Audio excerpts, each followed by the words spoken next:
Hindi mo kailangang bumili ng bongga at mahal na gamit kapag nag-uumpisa ka pa lang sa paggawa ng press-on nails. Hi nail buddies! It's day 12 of making press-on nails with me. Ito yung bagay na sana nalaman ko agad bago ako nag-start gumawa ng press-on nails. Nakakapanghinayang lang gamitin yung pricey na products para lang sa pagko-practice at sobrang laki rin yung nasayang kong products at pera.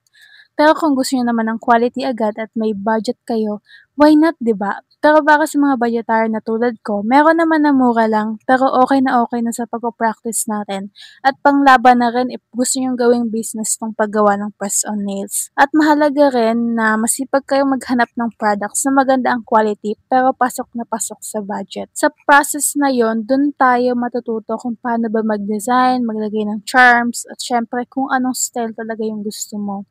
Kapag confident ka na at may budget, saka ka naman mag-invest sa mas quality na gamit. Dapat rin na marami kang pasensya at hindi dapat minamadali. At maging resourceful din tayo sa kung ano lang yung meron tayo ngayon. Nagustuhan nyo ba? Comment kayo ng next design natin. Follow me for more tips at chikahan. Yun lang!